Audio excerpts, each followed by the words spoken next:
Welcome back. Football is where we go. St Andrew Technical have qualified for their first Ace Flow Super Cup participation after eliminating 2014 beaten finalists Holy Trinity 4-3 on penalties at the Constant Springfield.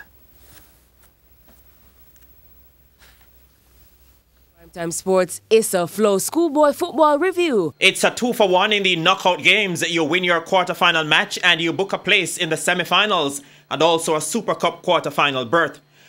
Holy Trinity were on their way to doing so after taking a 22nd minute lead through Dillon Trinity against St Andrew Technical. But Stats, who are yet to lose a game this season, halted Holy Trinity's celebration 2 minutes into stoppage time to send the game into another 20 minutes. A minute into that period, Stats lost a player as Shamar Gibbs was ejected. The two failed to produce another goal throughout the extra time period, and so it was down to penalties. Noel Walker, Australia Alexander, Jamar Brown and Barrington Bailey put Stats 4-3 up from the spot. But when Nicholas Thomas missed the chance to make it 4-all, it meant Holy Trinity were on their way out. The teams had already missed a penalty each. Well, we played a solid game today. We went down early in the game, but the team stick to the task. We were relaxed. We were control of the ball. We were control of the game for the most part. Even though we weren't getting the goal, we decided that hey, we're going to stick to the task until the game finished. That is what got us back the goal, our consistency in pushing forward. Former champions Jamaica College also made it through with a 3-1 win over St Catherine High. The Dark Blues were on the score sheet 4 minutes before the halftime break through Tyreek McGee. At 5 minutes into the second half, JC were further ahead. Saclane Wall giving St Catherine a mountain to climb.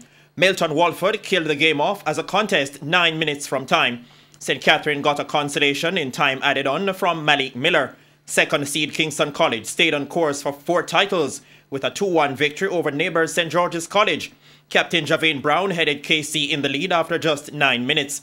But the Purples were pegged back in the 21st minute with Captain Akeem Bottom pulling the Light Blues level.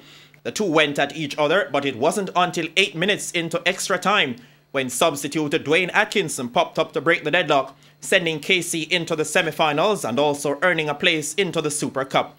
Bridgeport and Calabar will meet on Thursday to round out the Walker Cup quarterfinals. Spencer Darlington, TVJ Sports. Meanwhile, former champions Stats secured their spot in the semi-final round of the Issa Ben Francis knockout competition with a 3-1 win against defending the Costa Cup champions Cornell College today at the Stats grounds. Elsewhere, high-riding Dintle Technical remain unbeaten for the season as they got the better of St James High 2-0 in their encounter. National Reggae Boys senior team invitee Kahim Paris netted both goals for Dintle. In other matches, Clarendon College got by Manchester High 2-0 at the Juicy Field in Clarendon to also book a spot in the